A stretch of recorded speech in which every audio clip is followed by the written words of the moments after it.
One, No One, and 100,000 by Luigi Pirandello. Book 1, Chapter 1, My Wife and My Nose.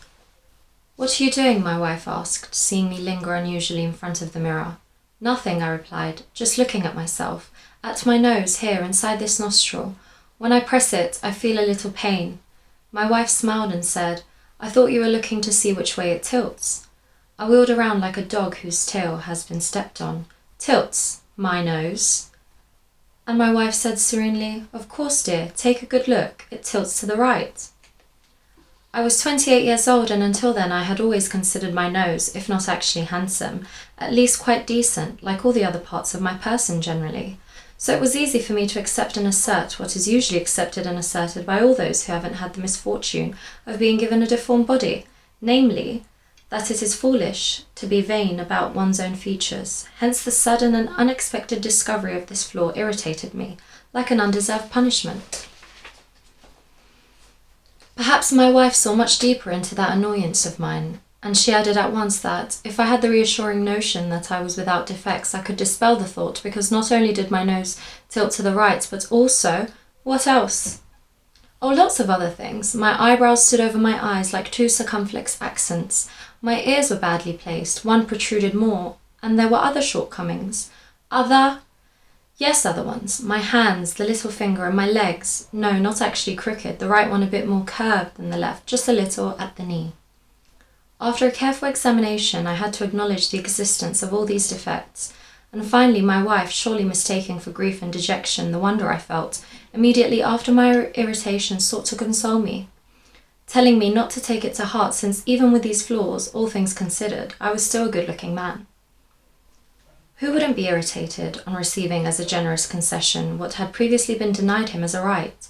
I blurted out a venomous thanks, and sure of having no cause for grief or for dejection, I attached no importance to those slight defects, but a great exceptional importance to the fact that I had lived all these years without ever changing noses, always with that one, and those eyebrows, and those ears, those hands, and those legs. It wasn't until I had taken a wife that I found out that these were all defective.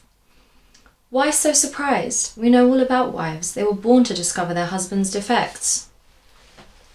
Yes, wives, I agree.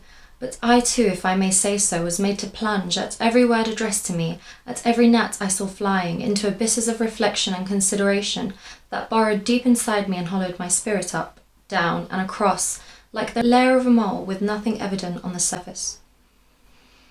Obviously, you say, you had a great deal of spare time. Well, no, it was my nature, but for that matter true, it was also my idleness, I admit.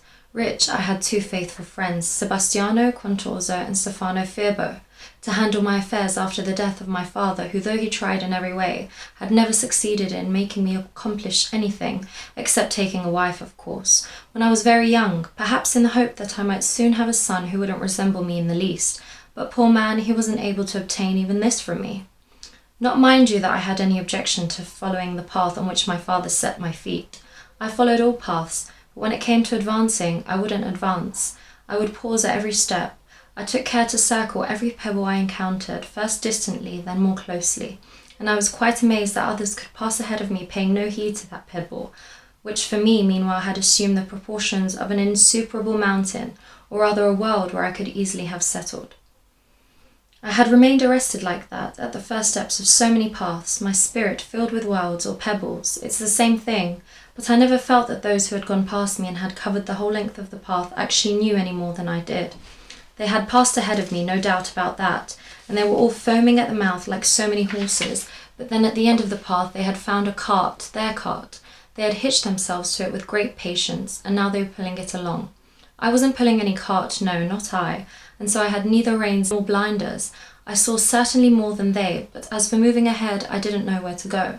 Now to get back to the discovery of those slight defects, I plunged totally, immediately into the reflection.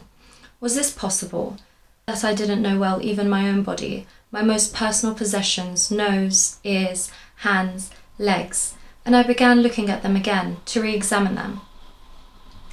This was the beginning of my sickness, the sickness that would so quickly reduce me to conditions of spirit and body, so wretched and desperate that I would surely have died of them, or gone mad, if I had not found in the sickness itself, as I will tell, the remedy that was to cure me of it.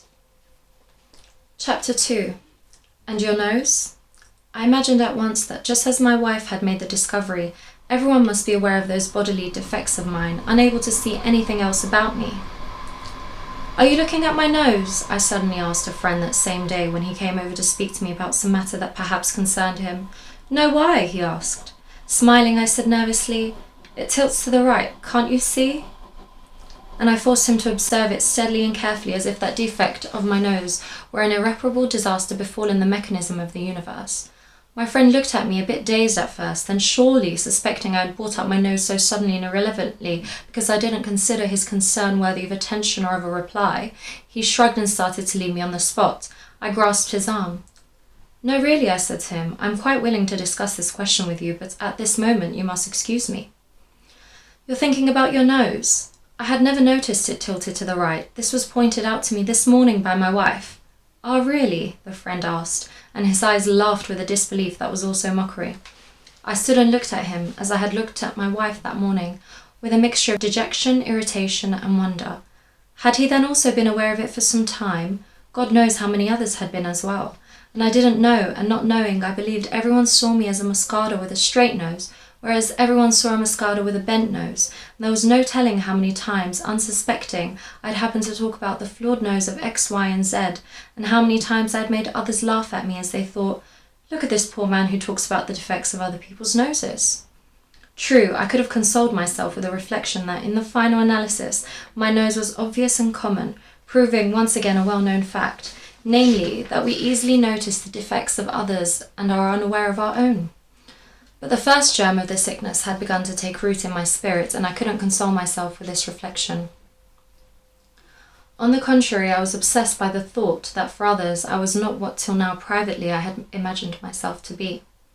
For the moment I thought only of my body, and since my friend was still standing in front of me with that expression of mocking disbelief, to avenge myself I asked him if he knew that his chin had a dimple, dividing it into halves that were not completely identical, more prominent on one side, more receding on the other.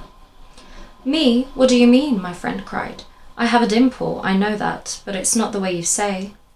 Let's go into that barber's shop and you'll see, I immediately suggested. My friend had gone into the barber's. To his wonder, he became aware of his defect and admitted it was true.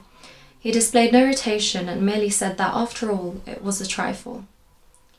Ah, yes, no doubt, a trifle. However, following him at a distance, I saw him stop, first at one shop window, and then a second time further on, at another, and still farther on, and for a longer period a third time, at the mirror of a stall, to observe his chin, and I'm sure that the moment he was home, he ran to the wardrobe to renew with greater leisure, at that other mirror, his acquaintance with himself with that defect.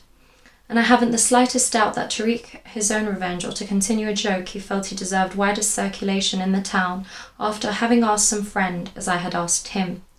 If he had ever noticed the defect of the chin, he would then discover some other defect, in that friend's mouth or on his forehead, and that friend in turn, of course, I could swear that for several days in a row, in the noble city of Riccieri I saw, if it wasn't really all my imagination, a considerable number of my fellow citizens move from one shop window to another, stopping at each to study a cheekbone, or the corner of an eye, the lobe of an ear, or the side of a nose.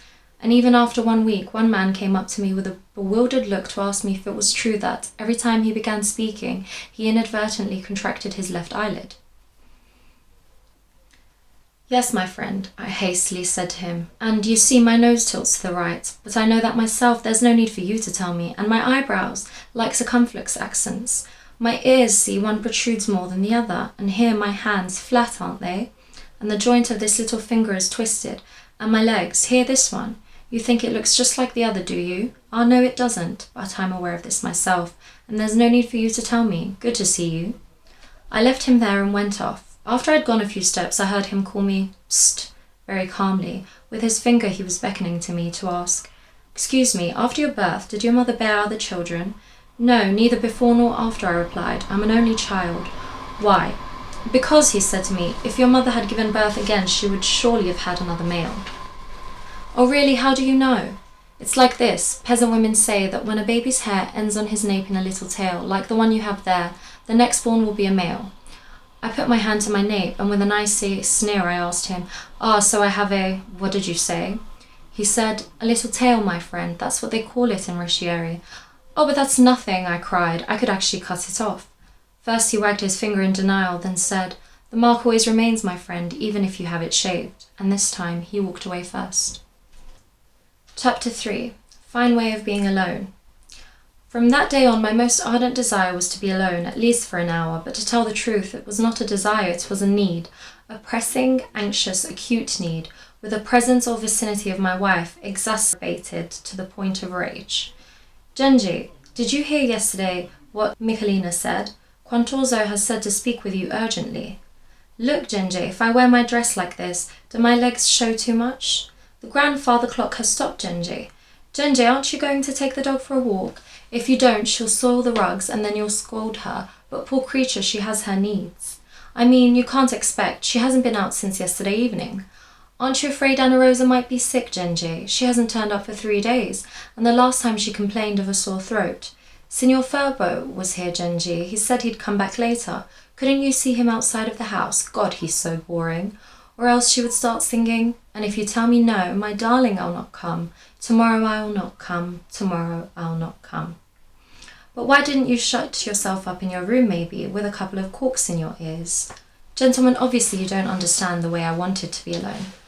I could shut myself up only in my study, but even there I couldn't shoot the bolt, so as not to foster dire suspicions in my wife, who was not mean, but highly suspicious. And what if suddenly opening the door she had discovered me? No, and besides, it would have been useless. In my study there were no mirrors. I needed a mirror for that matter. The very thought that my wife was at home was enough to make me aware of myself, and this is exactly what I didn't want. For you, what does being alone mean? To remain in your own company with no outsider around. Ah yes, I assure you this is a fine way of being alone. In your memory a beloved little window opens, and there, between a pot of geraniums and another of jasmine, Titi appears, knitting a red strip of wool, oh God, like the one around the neck of that unbearable old Signor Giacomino, for whom you still haven't written the letter of recommendation to the president of the Fraternity of Charity. He's a good friend, but also a great bore, especially if he starts talking about the mischief of his private secretary who yesterday, no, when was it? Day before yesterday, it was raining, and the square looked like a lake with all that glitter of drops in a bright shaft of sunlight, and along the way, God, what a mix-up, the fountain, that newspaper kiosk, the tram changing tracks and creaking mercilessly at the turn, that dog running off. Enough! You ducked into a billiard parlour, and there he was, the secretary of the president of the Fraternity of Charity, and how he chuckled under his peppery moustache at your defeat when you started playing with your friend Carlino, known as 15th. And then? What happened then as you came out of the billiard room? Under a dim light, in the damp and deserted street, a poor melancholy drunkard who was trying to sing an old Neapolitan song that many years ago you heard sung almost every evening in that mountain village among the chestnut woods, where you had gone for the summer to be near your beloved Mimi, who then married old Commendatore della Venera and died a year later. Oh dear Mimi, here she is at another window that opens in your memory. Yes, yes, dear friends, I assure you, this is a fine way of being alone, it really is. Chapter 4. The Way I Wanted to Be Alone. I wanted to be alone in quite an unusual new way, the very opposite of what you are thinking, namely without myself, and in fact with an outsider present. Does this seem to you already a sign of madness? Perhaps because you are not giving it enough thought. There could already have been madness in me, I won't deny that, but I beg you to believe that the only way to be truly alone is this one I will tell you about. Solitude is never with you. It is always without you, and possible only in the presence of an outsider, an alien person or place as may be that completely ignores you, that you completely ignore, so your will and your feelings remain suspended and bewildered in a tormented uncertainty. And as every affirmation of yourself ceases, the very privacy of your awareness ceases. True solitude is in a place that lives for itself, and for you it has no trace or voice, and you then are the outsider there. This is the way I wanted to be alone, without myself. I mean, without that self I already knew, or thought that I knew. Alone with a certain outsider whom I already felt obscurely I would no longer be able to get rid of, as it was I myself, the outsider inseparable from myself. I sensed only one outsider then, and already this one, or the need I felt to be alone with him, to set him in front of me and know him well, converse with him a bit, deeply upset me, with a mixture of repulsion and dismay. If for the others I was not the one I had always believed I was, for myself, who was I? Living, I had never thought about the form of my nose, the shape, whether little or big, or about the colour of my eyes, the narrowness or breadth of my forehead, and so on. That was my nose, those were my eyes, that was my brow, inseparable from me, and as I was involved in my concerns, my eyes occupied, my feelings absorbed, I couldn't think about those features. But now I thought, and what about the others? The others obviously aren't inside me. For the others who watch from outside my ideas, my feelings, have a nose, my nose, and they have a pair of eyes, my eyes, which I don't see and they do. What relation is there between my ideas and my nose? For me, none. I don't think with my nose, nor do I pay any attention to my nose, as I think. But the others? The others who can't see my ideas inside me and from outside see my nose? For the others, my ideas and my nose are closely related, and if, for example, the former were very serious, and the latter, thanks to its shape, were highly comical, the others would start laughing. So pursuing this thought, I sank into this further distress. I was unable, while living, to picture myself in the actions of my life, to see myself as the others saw me, to set before me my body and see it live like another's body. When I stood before a mirror, a kind of arrest took place inside me, all spontaneity vanished, my every movement seemed artificial, an imitation. I couldn't watch myself live. I found proof of this in the impression that assailed me, so to speak, a few days later, as I was walking and talking with my friend Stefano Firbo. I happened to catch a sudden glimpse of myself in a mirror along the street, which I hadn't noticed previously. That impression cannot have lasted more than an instant, for immediately afterwards came that arrest. Spontaneity vanished and everything became studied. I didn't recognize myself at first. I seemed to see an outsider passing by, conversing. I stopped. I must have turned very pale. Ferbo asked me, "What's wrong?" "Nothing," I said, and I was filled by a strange inner dismay that was also revulsion.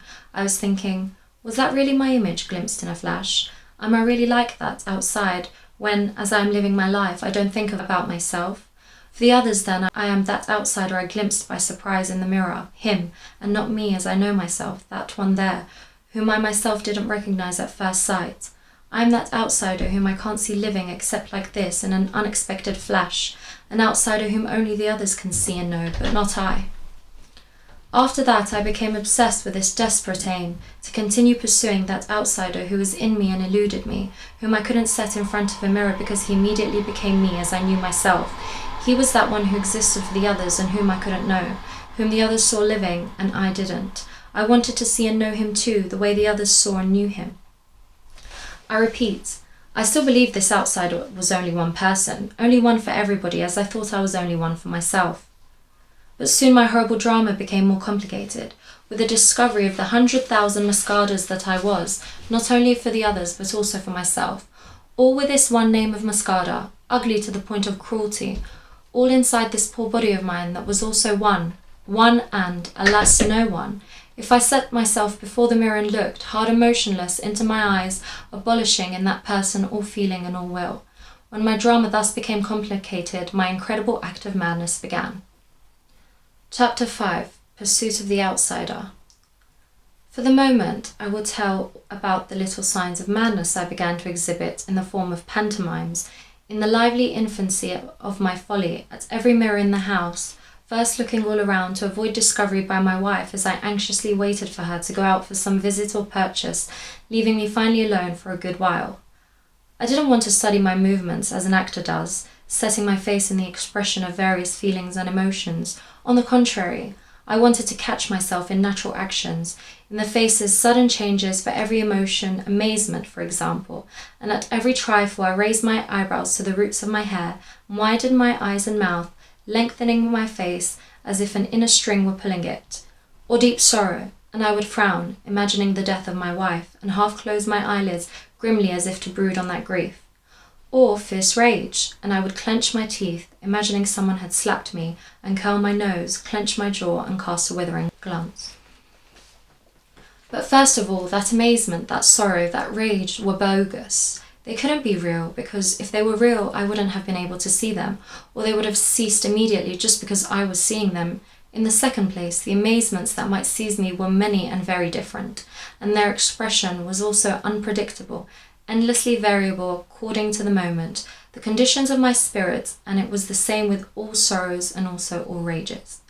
And finally, even assuming that for one specific amazement, for one specific sorrow, for one specific rage, I had really had those expressions, they were as I saw them and not as the others would have seen them. My expression of that rage, for example, would not have had the same meaning for one who had feared it, for another prepared to pardon it, for a third ready to laugh at it, and so on. I still had more than enough genuine sanity to understand all this, and it was no use for me. From the acknowledged impossibility of executing my mad intention to infer the natural consequence, renounce the desperate enterprise and be content with living for myself, without seeing myself and without giving any thought to the others. The idea that the others saw me as one who was not I, as I knew myself, one whom they could know only through watching me from outside with eyes that weren't mine, giving me an appearance fated to remain always an outsider's to me, though for them it was inside me, mine, a mind therefore that didn't exist for me. A life which, though for them it was mine, I couldn't penetrate, this idea allowed me no peace. How could I bear this outsider inside me? This outsider that I was for myself. How could I live without seeing him, without knowing him? How could I remain forever doomed to carrying him with me, inside me, visible to others and beyond my vision? Chapter 6. At last. You know what I think, Genji? It's another 4 days now. It's certain. At this point, Anna Rosa must be sick. I'll go and see her. Dido, dear, what are you thinking of? The very idea. With this dreadful weather. Send Diego. Send Nina to inquire. Do you want to risk catching something? No, I absolutely don't want you to go. When you absolutely don't want your wife to do something, what does she do? Dido, my wife, jammed a little hat on her head. Then she thrust her fur coat towards me to hold it for her. I was overjoyed, but Dido glimpsed my smile in the mirror. You're laughing, eh? My dear, when I see such obedience. Then I begged her, at least, not to stay too long with her friend if the friend really did have a throat ailment. No more than a quarter-hour, I beg you.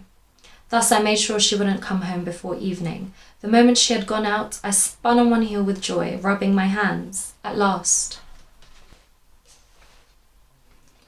Chapter 7. A Little Draught. First, I wanted to regain my composure, wait until every trace of anxiety and joy had vanished from my face, until inside myself all flow of feeling and thought had stopped, so that I could lead my body to the mirror as an outsider, and as such set it before me. Come, I said, let's go. I went, eyes closed, hands outstretched in front of me, groping. When I touched the front of the wardrobe, I stood to wait, eyes still closed, for the most absolute inner calm, the most absolute indifference. But a cursed voice inside me said that he was also there, the outsider. Opposite me, in the mirror, waiting, like me, his eyes closed. He was there and I couldn't see him. He couldn't see me either because, like me, he had his eyes closed. But what was he waiting for? To see me? No. He could be seen, not see me. He was for me what I was for the others, who could be seen and not see myself. Opening my eyes, however, would I see him as another? This was the point. Many times I had happened to encounter casually in the mirror the eyes of someone who was looking at me in the same mirror. I didn't see myself in the mirror and was seen, and similarly, the other didn't see himself but saw my face and saw himself watched by me. If I were to lean forward to see myself also in the mirror, I might perhaps still be seen by the other, but I would no longer be able to see him. We cannot see ourselves and see that another is looking at us at the same time in the same mirror. Thinking in this vein, my eyes still closed, I asked myself, is my present situation different, or is it the same? As long as I keep my eyes closed, we are two, I here and he there, in the mirror. I must make sure that opening my eyes, he doesn't become I, and I don't become he. I must see him and not be seen. Is this possible? The moment I see him, he'll see me and we'll recognize each other. Thanks a lot. I don't want to recognize myself. I want to know him outside of myself. Is it possible? My supreme effort must consist of this, not seeing myself in me, but in being seen by me, with my same eyes, but as if I were another, that other whom everyone sees except me. Now then, keep calm, arrest all life, and be alert. I opened my eyes. What did I see? Nothing. I saw me. I was there frowning, charged with my same thought, with a very disgusted face. I was assailed by a fierce irritation and was tempted to spit in my face. I restrained myself. I smoothed my wrinkles. I tried to temper the sharpness of my gaze, and there gradually, as I tempered it, My image faded and almost moved away from me, but I too was fading on my side and almost collapsed, and I felt that, if I continued, I would go to sleep. I held myself with my eyes. I tried not to feel held by those eyes opposite me, to prevent those eyes entering mine. In other words, I failed. I felt myself those eyes. I saw them facing me, but I felt them also on this side, in me. I felt them mine, not staring at me, but into themselves. And if for a moment I managed not to feel them, I no longer saw them. Alas, this was the situation. I could see them in me, but not see them in themselves. And then, as I was filled with this truth that reduced my experiment to a game, all of a sudden my face in the mirror ventured a sordid smile. "Be serious, fool," I cried at it then. "There's nothing to laugh about." In the spontaneity of this anger, the change of expression on my image was so immediate, and this change was so suddenly followed by a stunned apathy, that I could see my body detached from my imperious spirit. I saw it there before me in the mirror. Ah, at last, there it was, there! Who was it? It was nothing, no one, a poor mortified body waiting for someone to take it. "Moscada," I murmured after a long silence. He didn't move. He stood, looking at me, dazed. He might even have a different name. He was there like a stray dog, without master and without name, that one could call Flick and another Flock. However they chose, he knew nothing, nor did he know himself. He lived to be living, and didn't know he was living. His heart beat, and he didn't know it. He breathed, and he didn't know it. He moved his eyelids, and wasn't aware of it. I looked at his reddish hair, the immobile brow, hard, pale, those eyebrows like circumflex accents, the greenish eyes as if pierced here and there in the cornea by little yellowish dots, stunned, unfocused. That nose tilted to the right, but with a handsome aquiline form, the reddish moustache hiding the mouth, the solid chin slightly jutting. There, that's how he was, how he'd been made, with that skin. It was not up to him to be otherwise, to have another stature. True, he could alter his appearance in parts, shave off that moustache, for example, but now he was like this. In time he would be bald or white-haired, wrinkled and flabby, toothless. Some misfortune could also maim him, give him a glass eye or a wooden leg, but now he was like this. Who was he? Was he I? But he could also be someone else. He could be anyone at all. He could have that reddish hair, those eyebrows like circumflex accents, and that nose that tilted to the right, but not only thanks to me, but thanks also to someone else who wasn't me. Why did I have to be this one, a man like this? As I lived, I never pictured any image of myself to myself, so why should I see that body there as a necessary image of myself? It stood there before me, almost non-existent, like a dream apparition, that image, and I could very well not recognize myself. What if I had never seen myself in a mirror, for example? Wouldn't my same thoughts perhaps still be inside that head there, unknown to me? Yes, and many others. What did my thoughts have to do with that hair, that colour which could also not be there, or could be white or black or blonde, and with those greenish eyes that could also have been black or blue, and with that nose which could have been straight or snub? I could very well feel a profound dislike for that body, and I did, and yet for everyone summarily I was that reddish hair, those greenish eyes, and that nose, that whole body there, which for me was nothing. Nothing. Anyone could help himself to it, that body there, and make of it the Moscada he felt like making, in one fashion today and another tomorrow, according to circumstances and moods, and I too, of course. Did I know him?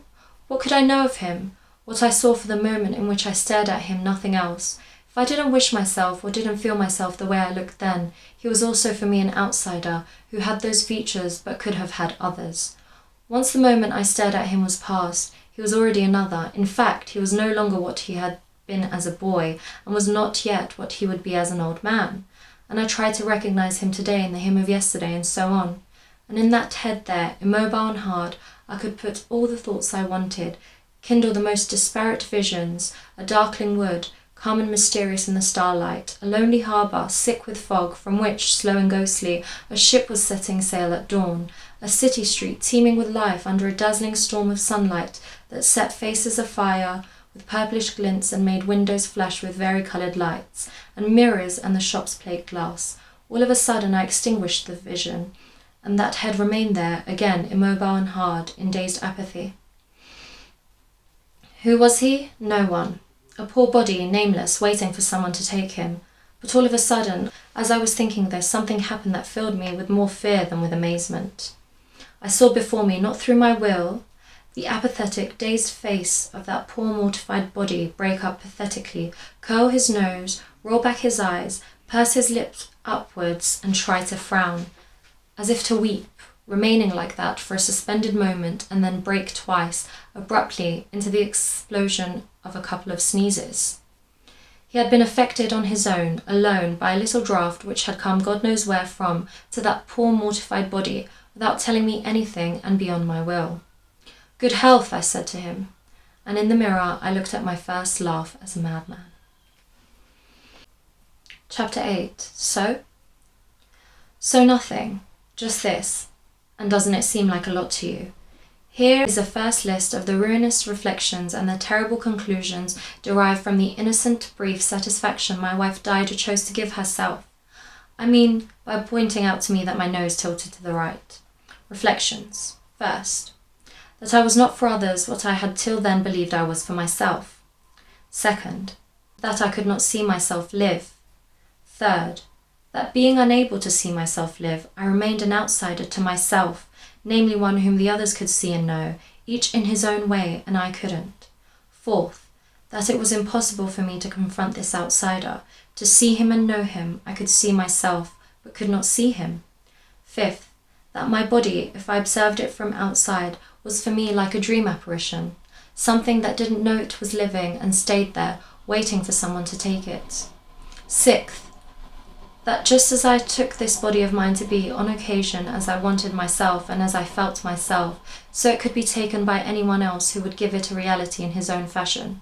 Seventh, that finally this body in itself was so much a nothing and a nobody that a puff of air could make it sneeze today and carry it off tomorrow. There were, for the moment, these two conclusions. First, that I began at last to understand why my wife died or called me Genji. Second, that I decided to discover who I was, at least for those closest to me, my so-called acquaintances, and to amuse myself by dismantling spitefully the me that I was for them.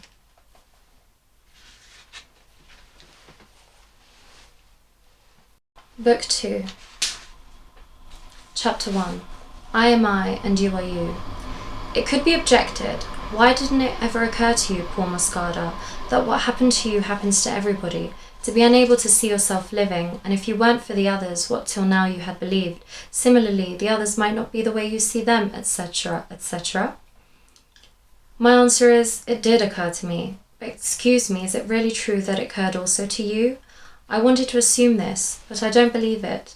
I believe, on the contrary, that if such a thought really did come into your mind, and took root there as it took root in me, each of you would commit the same follies that I committed. Be sincere, it never crossed your mind to want to see yourselves live. You pay attention to living for yourselves, and rightly, with no thought of what in the meanwhile you might be for the others, not because you care nothing about the opinion of others. On the contrary, you care a great deal, but because you live in the blissful illusion that the others, outside, must picture you to themselves as you picture yourself. And then if someone points out to you that your nose tilts a bit to the right, it doesn't, or that yesterday you told a lie, that neither. A little tiny lie, come now, without consequences. In other words, if on occasion you barely sense that you are not for the others the same person you are for yourself, what do? Be sincere. You do nothing, or very little. At the very most, with a fine and total confidence in yourselves, you decide the others have misunderstood you, misjudged you, and that's that. If you care, you may try to straighten out their opinion, furnishing clarifications, explanations. If you don't care, you'll let it go, shrug your shoulders and exclaim, conscience, and that's all I need. Am I right or not? Gentlemen, excuse me, since this big word conscience has come to your lips, allow me to put into your mind a tiny little thought. This. Your conscience here is beside the point. I won't say it's worth nothing. If for you it's absolutely everything, I will say, to make you happier, that I too have my own conscience, and I realize it's worth nothing. Why? Because I know that there is also yours, of course, and quite different from mine. Forgive me if I speak a moment in the style of philosophers, but is the conscience perhaps something absolute, sufficient unto itself? If we were alone, perhaps it would be, but then, my fine friends, there would be no conscience. Unfortunately, I am I, and you are you, unfortunately. And what do you mean saying you have your conscience and that's enough for you? Do you mean the others can think of you and judge you as they please, that is to say, unjustly, for you are sure of yourself in any case and reassured by the knowledge of having done no wrong? Oh, really? If it isn't the others who give you this confidence, this reassurance, who gives it to you? Yourself? And how? Ah, I know how. By a stubborn belief that if the others had been in your place, had found themselves in your same situation, they would all have behaved like you exactly. Bravo, but what entitles you to declare that? I know this answer too. A certain abstract and general principles on which abstractly and generally, that is to say, outside of the concrete and particular situations of life, everyone can agree. Agreement comes cheap. But how is it that all condemn you meanwhile disapprove of you or even mock you? It's clear that, unlike you, they are unable to recognize those general principles in your particular situation and themselves in the deed you did. So for what is your conscience enough? Enough to make you feel alone? No, by God. Solitude frightens you, and then what do? You imagine many heads, all like your own, many heads that are actually your own, and at a given signal you draw them to you, as if by an invisible thread they say yes and no to you, and no and yes, as you wish, and this reassures you and makes you feel confident. Oh yes, it's a magnificent joke, this one about your conscience being enough for you. Chapter 2. And then? You want to know finally what everything is based on. I'll tell you. On the presumption that God will always keep you. The presumption that reality as it is for you must be and is the same for everybody else. You live in it. You walk outside it confidently. You see it. You touch it. Inside too, if you like. You smoke a cigar. Pipe? Pipe. And blissfully you watch the coils of smoke little by little vanish in the air, without the slightest suspicion that all the reality surrounding you has, for the others, no more substance than that smoke. No, you say? Look, I lived with my wife in the house that my father had built for himself after the untimely death of my mother, so he could move out of the one where he had lived with her, now full of painful memories. I was a boy then, and could realize only later that in the end this new house had been left unfinished by my father, virtually open to anyone who wanted to enter.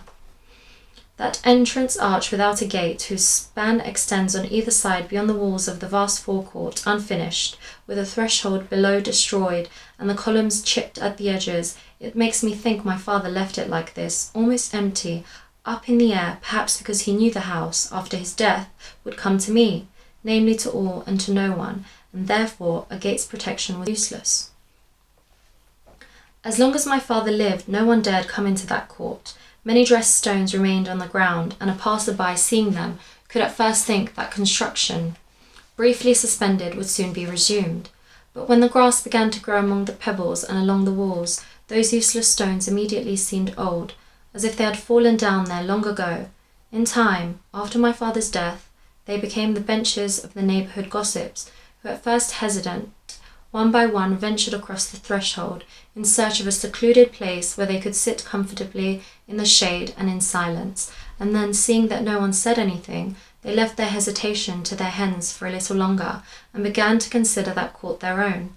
And they considered theirs the water of the cistern that stood in the centre.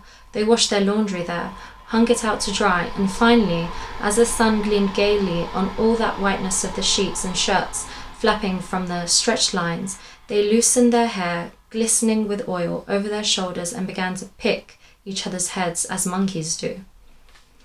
I never betrayed any irritation or any pleasure at the invasion of theirs, though I was particularly irritated by the sight of one little old crone, always grumbling, with dried-up eyes and a hump on her back well outlined by a faded green tunic, and my stomach was turned by a filthy misshapen fat woman, with a horrible breast always exposed, and on her lap a filthy baby, his big head revoltingly covered with milk scabs amid some reddish-orange wisps. My wife perhaps derived some benefit from allowing them there, because she called on them when she needed help, gave them kitchen leftovers or cast-off clothes as recompense. Pebbled like the street, this court is all on a slope.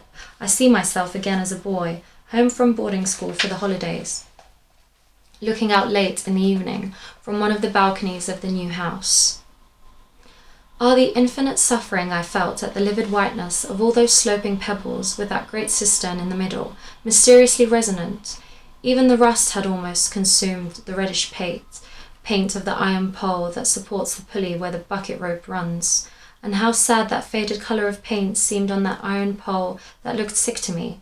Sick perhaps also because of the melancholy creaking of the pulley when the wind at night stirred the rope, and over the deserted court there was the clarity of the sky, starry but veiled, which in that hollow dusty clarity seemed fixed up there forever.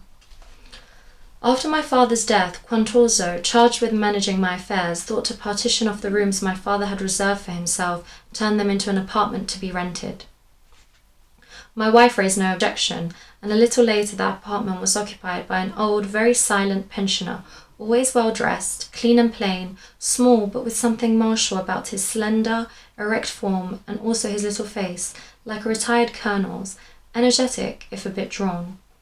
On either side, as if inscribed in fine hand, he had 2 exemplary fish eyes, and his cheeks, all marked by a dense network of little violet veins. I had never paid any attention to him, nor had I bothered to find out who he was, how he lived. Several times I ran into him on the stairs, and hearing him say very politely, "Good morning," or "Good evening," I naturally conceived the idea that this neighbour of mine was very polite.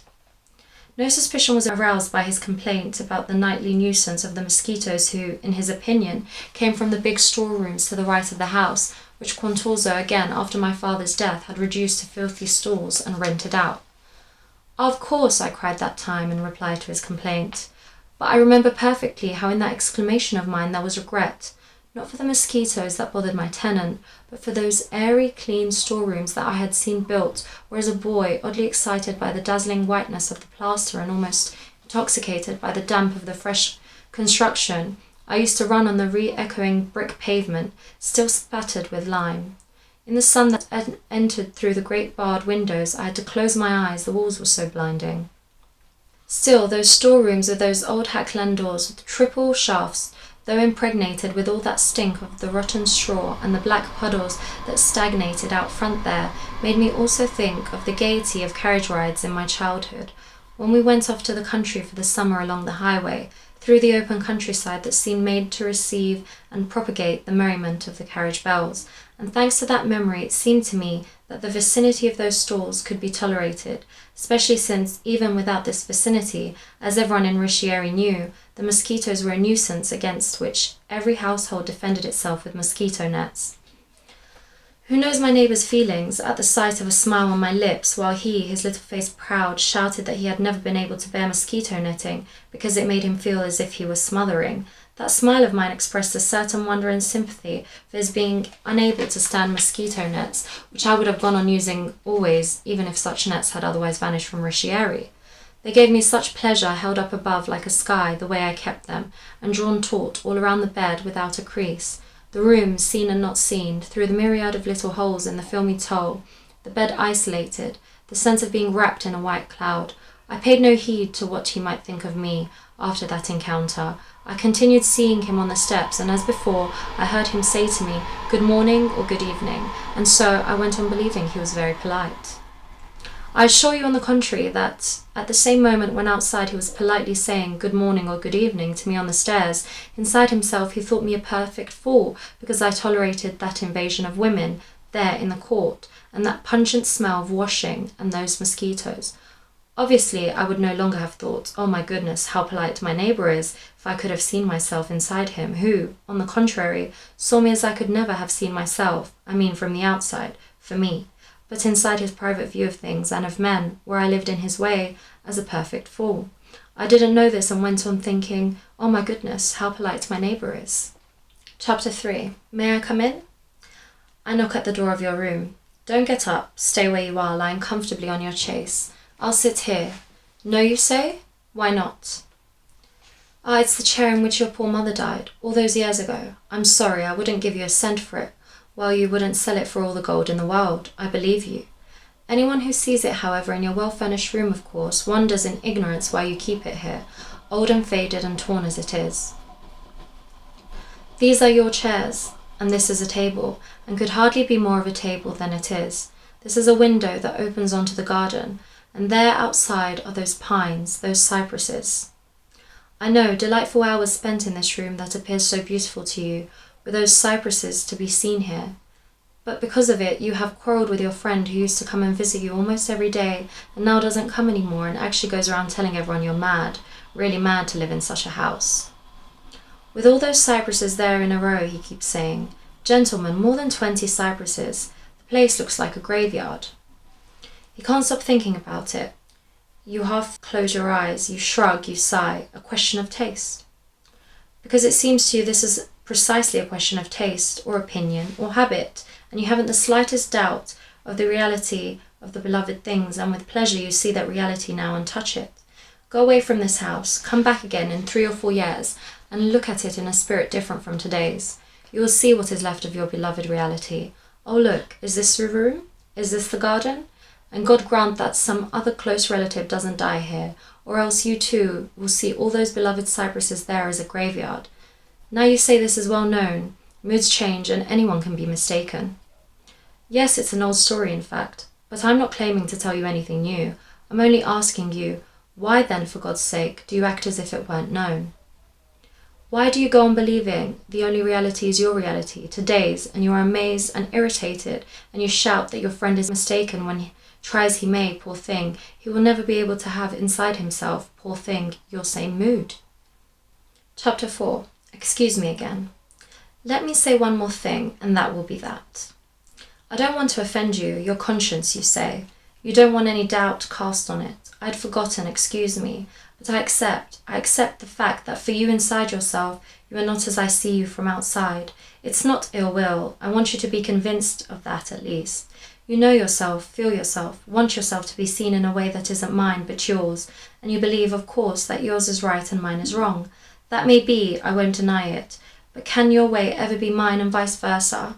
Here we are, back where we started. I can believe everything you say to me. I do believe it. Let me offer you a chair. Sit down and we'll try to come to an agreement. After a good hour of conversation, we understand each other perfectly. Tomorrow you come to me with your head in your hands, shouting, What? What did you understand? Did you say thus and so to me? Thus and so absolutely. But the trouble is that you, my dear friend, will never know, nor will I be ever able to tell you how what you say is translated inside me. You haven't spoken Turkish, no. We use, you and I, the same language, the same words. But what fault is it of ours, yours or mine, if words in themselves are empty? Empty, my friend. And you fill them with your meaning, as you say them to me, and I, as I hear them, inevitably fill them with my meaning. We thought we understood each other, we didn't understand each other at all. Ah, this is also an old story, of course, and I don't claim to be saying anything new. Only let me ask you again, why then, for God's sake, do you go on acting as if it weren't known? Talking to me about yourself when you know that to be for me what you are for yourself, and for me to be for you what I am for myself, I would have to give you inside me that same reality you give yourself and vice versa, and this isn't possible. Alas, my dear friend, no matter how hard you try, you will always give me a reality in your own way, even if you honestly believe it's in my way, and it might be so, I won't say otherwise, maybe it will be, but in a my way that I don't know and will never be able to know, that only you will know, you who see me from outside, hence a my way for you, not a my way for me. If only there were outside of us for both, a my reality and a your reality, both sovereign. I mean in themselves and at the same time unchangeable, there isn't. There is in me and for me a my reality, the one I give myself, a your reality in you, and for you, the one you give yourself. They will never be the same either for you or for me, and so my friend, we must console ourselves with this thought. Mine is no more true than yours, and they last only a moment, both yours and mine. Your head's beginning to swim? Well then, we'll conclude. Chapter 5. Fixations. Here, this is what I wanted to arrive at. You mustn't say it anymore. You mustn't say you have your conscience, and it's enough for you. When did you act like that? Yesterday? Today? A moment ago? And now? Ah, now you are willing to admit that perhaps you might have acted differently. And why? Oh my God, you're turning pale.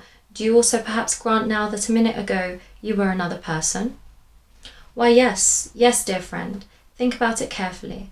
A minute ago, before you were in this situation, you were another, and that's not all of it. You were also 100 others, 100,000 others, and nothing can be done about it, believe me. There's nothing to be amazed at. See, on the contrary, if you can be so sure that by tomorrow you will be what you assume you are today. My dear friend, the truth is this. These are all fixations. Today you are fixed on one thing and tomorrow on another. I will tell you how and why. Chapter 6. In fact, I'll tell you now. Have you ever seen a house built? I have, many of them, here in Rishieri, and I've thought, just look at man, what he's capable of doing. He disfigures a mountain, quarries stones, dresses them, arranges them one on another, and after a while, what was a piece of mountain has become a house. I, says the mountain, am a mountain and I do not move. Don't move, eh, dear? Just look at those wagons being drawn by oxen. They're loaded with you, with your stones. You're being hauled away in carts, my dear. You think you're just sitting there, and half of you is already 2 miles off in the plain. Where? Why, in those houses there, can't you see? 1 yellow, 1 red, 1 white, 2 stories, 3, 4 stories. And your beeches, your walnut trees, your firs, here they are at my house. You see how well we have used them? Who would recognize them now in these chairs, these wardrobes, these shelves? You, mountain, are so much bigger than man, and you too, beech, you walnut, and you fir. Man is a small animal, true, who has in himself, however, something you don't have. Standing up all the time, I mean erect on his 2 feet, he grew tired, lying on the ground like the other animals. He was uncomfortable and it hurt, also because having lost his fur, his skin, his skin, became more sensitive. Then he saw the tree and he thought he could make from it something to sit on more comfortably. And then he felt that the naked wood wasn't comfortable either, and he padded it. He skinned the subject animals, others he sheared, and he dressed the wood with leather, and between the leather and the wood he put wool, and he stretched out on it blissfully. Ah, how comfortable this is! The goldfinch sings in the little cage set between the curtains on the window-sill. Does he perhaps sense the spring approaching? Alas, perhaps the old walnut bough from which my chair was made also feels it, creaking now to the song of the goldfinch. Perhaps they understand each other with that song and that creaking, the imprisoned bird and the walnut reduced to chair. Chapter 7. What does the house have to do with it? It seems to you that this talk about the house is irrelevant, because now you see your house it is, among the others that make up the city. You see your articles of furniture around you, which are as you have chosen them for your comfort, according to your taste and means. They waft around you, the sweet family reassurance, animated as they are by all your memories, no longer things but virtually intimate parts of yourself, where you can touch and feel what to you seems the secure reality of your existence. Whether they are made of beech or walnut or fir, your articles of furniture are, like the memories of your domestic intimacy, flavoured by that special breath that gestates in every house and gives our life a kind of odour that we perceive most when it is missing. That is to say, the moment we enter another house and perceive a different breath there. And it irritates you, I can see, that I have made you recall the beeches, walnuts, firs of the mountain, as if you were already beginning to be affected by a little of my madness, and immediately, whatever I say, you take umbrage, you ask, why? What's that got to do with anything? Chapter 8. Out in the open. Come now, don't be afraid. I'm going to spoil your furniture for you, your peace, your love of your home. Let's leave the house, leave the city. I'm not saying you can trust me much, but come all the same, don't be afraid, to the place where the road with those houses ends in the countryside. Follow me. Yes, the road, this road. Are you seriously afraid I could say no to you? Road, gravel road, and watch out for the sharp stones. And those are street lamps. Come along confidently. Are those blue mountains in the distance? I say blue, you also say blue, don't you? We agree. And this one nearby with a chestnut wood. Chestnuts, right? You see how we understand each other? Cupressaceae family, long-trunked, the Marin chestnut. What a vast plain ahead. Green, eh? For you and for me green. We'll call it that, for we understand each other amazingly well. And in those meadows there, see what a blaze of red poppies in the sunlight. Ah, what? Children's red coats? True, how blind of me. Little coats of red wool, you're right. They look like poppies to me, and this tie of yours, also red. What joy in this light, cool air, blue and green, pure in the sun. You take off your old grey felt hat. You're sweating already? Ah, you're nice and fat, God bless you. If you could see the black and white checks of your trousers, over your behind, down, pull your jacket down, it exposes too much. The countryside, what a different peace, eh? You feel yourself relax, yes, but could you tell me where it is? The peace, I mean. No, never fear, never fear. Does it really seem to you there's peace here? Let's come to an understanding, for God's sake. Let's not disturb our perfect accord. Here I see only, if you permit. what I feel in myself at this moment, an immense stupidity which makes your face, and surely also mine, blissfully idiotic. But we also attribute this peace to the earth and the trees, which seem to us to live purely for the sake of living. The only way they can live it is in this stupidity. Let's say, then, that what we call peace is inside us. Don't you think so?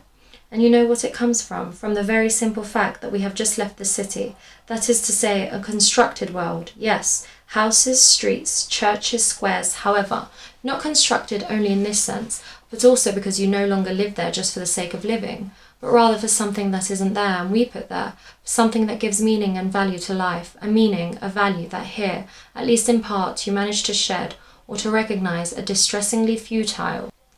And you feel languor then, and melancholy, I understand, a relaxation of the nerves, a heart-rending need to succumb to it. You feel yourself dissolve, you succumb. Chapter 9, Clouds and Wind. Are to be unconscious, like a stone, like a tree, not to remember even your own name anymore, stretched out here on the grass, hands clasped behind your head, to look into the blue sky at the dazzling white clouds that sail past, swollen with sun, to hear the wind up there, among the chestnuts of the wood, making a sound like the din of the sea. Clouds and wind. What did you say? Alas, alas. Clouds? Wind? Doesn't it seem to you all to glimpse and to recognize that those luminous things sailing up there through the boundless blue void are clouds? Do they perhaps know they're clouds? Nor do the tree and the stone know, since they don't know themselves either, and they are alone. Glimpsing and recognizing the cloud, my dear friends, you can think also about the fact of water, and why not? That becomes cloud only to become water again. Fine thing, yes. And to explain this process to you, any poor little physics teacher will do, but to explain the why of the why. Chapter 10, The Little Bird. Listen, up in the chestnut wood, blows of axes, down in the quarry, blows of picks, to mutilate the mountain, to chop down trees, to build houses, there in the old city more houses, hardships, troubles, toil of every kind. Why? Why to arrive at a chimney, gentlemen, and to have emerged from this chimney a bit of smoke, immediately scattered in the emptiness of space. Like that smoke, every thought, every memory of man. We are in the country here, the languor has relaxed our limbs. It's natural that illusions and disenchantments, sorrows and joys, hopes and desires should appear to us vain and transitory compared to the feeling that wafts from the things that remain and survive them impassive. You have only to look there at those high mountains across the valley, far, far off, hazy on the horizon, light in the sunset amid pink mists. Here, stretched out, you fling your old felt hat in the air, you become almost tragic, you exclaim, are the ambitions of man. Yes, for example, what a cry of victory, because man, like that old hat of yours, has taken to flying, to playing the bird. And here, meanwhile, is a real bird. This is how it flies. Did you see it? With the lightest, most straightforward ease, accompanied spontaneously by a trill of joy. To think now of the clumsy roaring machine, and the alarm, the anxiety, the mortal anguish of the man who wants to play the bird. Here a whir and a trill, there a noisy stinking engine, and death lying in wait. The engine fails, the engine stops. Goodbye, bird. Man, you say, lying here on the grass, give up flying. Why do you want to fly? And afterwards, when you've actually flown, then what? Good for you, you say this here, for the present, because you're in the country, lying on the grass. Get up, go back into the city, and once you're in it, you will understand at once why man wants to fly. Here, my dear friends, you've seen the real bird, who really flies, and you have lost the meaning and the value of fake wings and mechanical flights. You will recover it immediately back there, where all is fake and mechanical, reduction and construction, another world in the world, a manufactured, combined, devised world, a world of artifice, of bending, adapting, of fiction, vanity, a world that has meaning and value only for the man who is its deviser. Come, wait, and I'll give you a hand to pull yourself up. You're fat. Wait, some wisps of grass in that little square, and what strange silence when from the black mossy towers of that old convent, childish, intensely blue, the smile of morning first glimmers. Well, every year the earth there, in her stupid and maternal ingenuousness, tries to exploit that silence. Perhaps she believes that there is no city there any longer, that men have abandoned that little square. She tries to take it back, spreading quietly, slowly among the cobbles, many blades of grass. Nothing is more fresh and tender than those slender, shy blades of grass, which in no time turn the little square all green. But alas, they survive no more than a month. It is city there, and blades of grass are not allowed to spring up. Every year 4 or 5 street cleaners come. They crouch on the ground, and with certain tools of theirs they uproot the grass. Last year I saw 2 little birds that, hearing the clank of those tools on the bare grey blocks of stone paving, flew from the hedge to the drain pipe of the monastery, this side of the hedge, and they shook their heads and looked sideways as if they were asking in anguish what those men were doing there. "Can't you see, little birds," I said to them. "Can't you see what they're doing? They are shaving these old cobbles." They escaped, horrified, those little birds. Lucky birds who have wings and can escape. How many other animals can't and are caught and imprisoned and tamed in cities and also in the country? Stuck to your back. There now, let's go away. Chapter 11. Re-entering the city. Now look at these trees on either side of us, lined up along the sidewalks, accompanying our Corso di Porta Vecchia. What a lost look these poor city trees have, shorn and combed. Probably they don't think, the trees, animals probably don't reason. But if trees did think, my God, and could speak, who knows what the poor things would say to us, who, to provide ourselves with shade, forced them to grow in the midst of the city. As they see themselves reflected like this in the shop windows, they seem to ask what they're doing here, among all these busy people, amid the noisy bustle of life. Planted so many years ago, they have remained dreary, stunted little trees. They show no sign of having ears, but who can say? Maybe trees to grow need silence.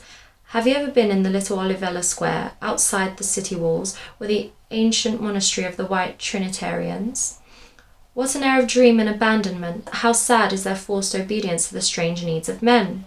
What do they understand of them? They pull the wagon, they pull the plough, but perhaps they too, animals, plants, and all things, have a meaning and a value for themselves which man cannot understand. So shut up is he in the ones that he assigns to them on his own, which nature often for her part seems not to recognize, to ignore. What's needed is a bit more understanding between man and nature. Too often nature enjoys upsetting all our ingenious constructions, cyclones, earthquakes, but man won't give up. He rebuilds, stubborn little animal, and everything for him is building material. Because he contains a certain something, we don't know what it is, that drives him to construct, to transform in his way the material offered him by nature, unaware and when she chooses patient.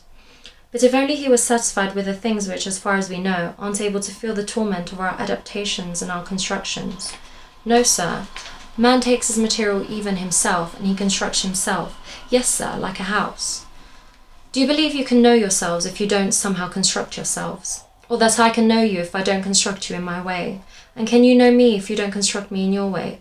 We can know only what we succeeded in giving form to. But what kind of knowledge can that be? Is this form perhaps the thing itself? Yes, both for me and for you, but not the same for me as for you. In fact, I don't recognize myself in the form you give me, nor do you recognize yourself in the one I give you, and the same thing is not identical for all, and for each of us it can continually change, and indeed it does change continually. Still, there is no other reality outside of this, the momentary form we can manage to give to ourselves, to others, to things. For you, my reality is in the form you give me, but it is reality for you, not for me, your reality, which for me is the form I give you. But it is reality for me and not for you, and for myself I have no other reality except in the form I can give myself. How? By constructing myself, in fact. Ah, you believe only houses are constructed. I construct myself continually, and I construct you, and you do the same. And the construction lasts as long as the material of our feelings doesn't crumble and as long as the cement of our will lasts. Why do you believe firmness of will is so highly touted and constancy of feelings? The former has only to waver a little and the latter has only to be altered by 1 degree or change ever so slightly, and it's goodbye to our reality. We realize immediately that it was only our delusion. Firmness of will then, constancy of feelings. Hang on, to avoid these plunges into the void, to keep from encountering these unwelcome surprises. But oh, what fine constructions result.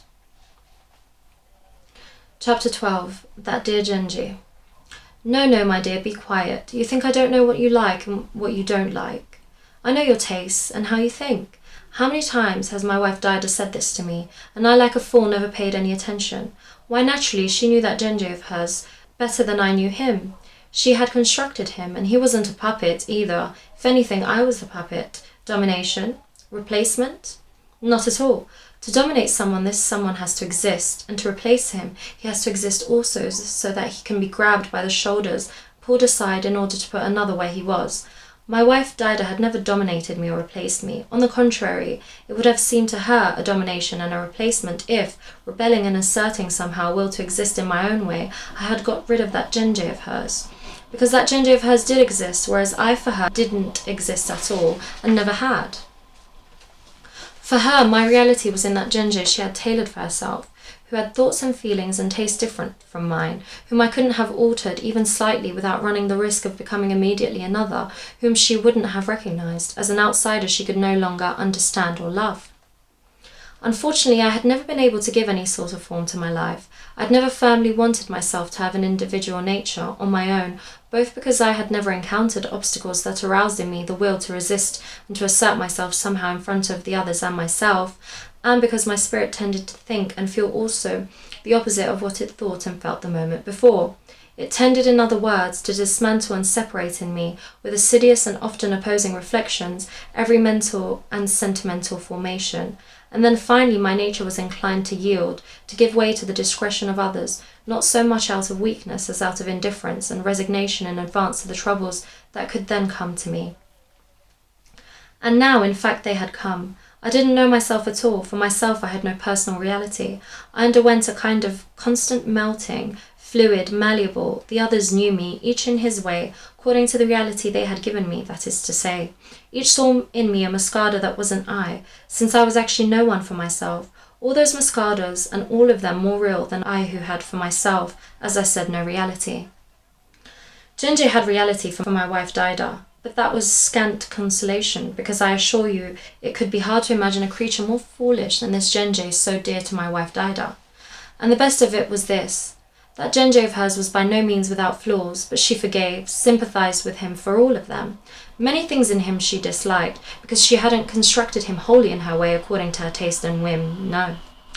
But in whose way then? Not surely mine, because as I said, I really was unable to recognise as my own the thoughts, feelings, tastes she attributed to her Genji. Obviously then she attributed them to him because according to her, Genji had those tastes and thought and felt like this in his way, no question about it, truly his, according to his reality, which was in no way mine. I saw her cry at times over certain disappointments that he, Genji, had caused her. He, yes, and if I asked her, but why, dear? She would answer me, oh, how can you ask me? Isn't what you just said enough for you? Me? Yeah, you, yes, you. But when? What? I was stunned. It was clear that the meaning I gave my words was a meaning for me. The meaning they then took on for her, as words of Genji, was quite different. Certain words spoken by me or by another wouldn't have pained her, but spoken by Genji, they made her cry, because on Genji's lips they acquired some other value, and they made her cry, they really did. So I spoke for myself alone, she spoke with her Genji, and he replied to her through my lips in a way that remained totally unknown to me. And it's unbelievable how silly and false and futile all the things I said became, as she repeated them to me. What? I would ask her. I said that? Yes, Genji dear, that's exactly what you said. There, that nonsense was her Genji's, but it wasn't just nonsense, quite the contrary. It was Genji's way of thinking. Oh, how gladly I would have struck him, beaten him, torn him limb from limb. But I couldn't touch him, because despite the sorrows he caused her, the nonsense he talked, Genji was much loved by my wife Dida. For her, he corresponded as he was to the ideal of the good husband, whose few little flaws are forgiven in consideration of his many good qualities. And if I didn't want my wife Dida to go looking for her ideal in another, I wasn't to touch that Genji of hers. First I thought perhaps my feelings were too complicated, my thoughts too abstruse, my tastes too unusual, and therefore my wife, often not understanding them, misinterpreted them. I thought, in short, that my ideas and my feelings could not be understood unless they were reduced and diminished in her little mind and innocent little heart, and that my tastes couldn't harmonise with her simplicity. What an idea! She didn't misinterpret, she didn't diminish my thoughts and my feelings. No, misinterpreted, diminished as they came to her from Genji's lips. My wife Dida considered them foolish. Even she, you understand? So who misinterpreted them and diminished them like that? Why, the reality of Genji, gentlemen. Genji, as she had fashioned him, could have only those thoughts, those feelings, those tastes. Silly but sweet.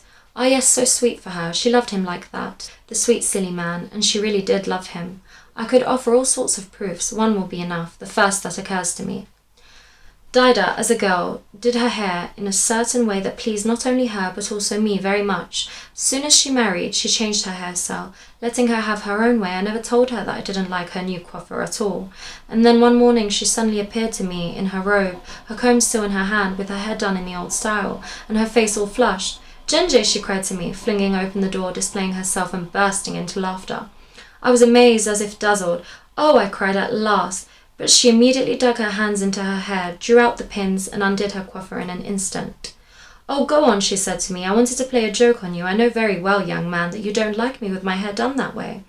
I protested, reacting, "Who told you that, Dida dear? I swear on the contrary that—" She covered my mouth with her hand. "Go on," she repeated. "You say that to please me. But it isn't myself I want to please, dear. You think I don't know how my Genji likes me best?" And she ran off. You understand, she was certain, absolutely certain, that her Genji preferred her with a new hairstyle. She arranged her hair in that way which neither she nor I liked. But her Genji liked it, and she sacrificed herself.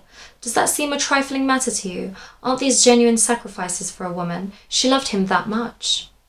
And I, now that everything had finally become clarified for me, I began to grow terribly jealous, not of myself, I beg you to believe me, and don't laugh, not of myself, gentlemen, but of someone who was an I, a fool who had come between me and my wife, not like an empty shadow, no, please believe me, because he made me, on the contrary, a shadow, me, appropriating my body to make her love him. Consider this carefully.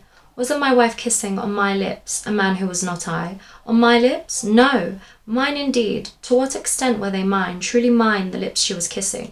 Did she perhaps hold my body in her arms? But to what extent could it really be mine, that body? How could it really belong to me if I were not the one she was embracing and loving? Consider. Wouldn't you feel betrayed by your wife through the subtlest of treacheries if you knew that, holding you in her arms, she savours and enjoys, through the body, the embrace of another man whom she has in her mind and in her heart?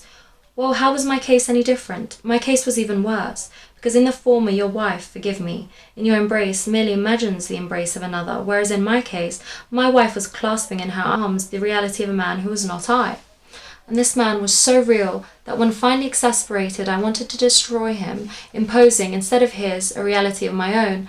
My wife, who had never been my wife but the wife of that man, suddenly found herself horrified, as if she were in the arms of an outsider, a stranger, and she declared she could no longer love me, could no longer live with me even for a minute, and she left me. Yes, gentlemen, as you shall see, she left me.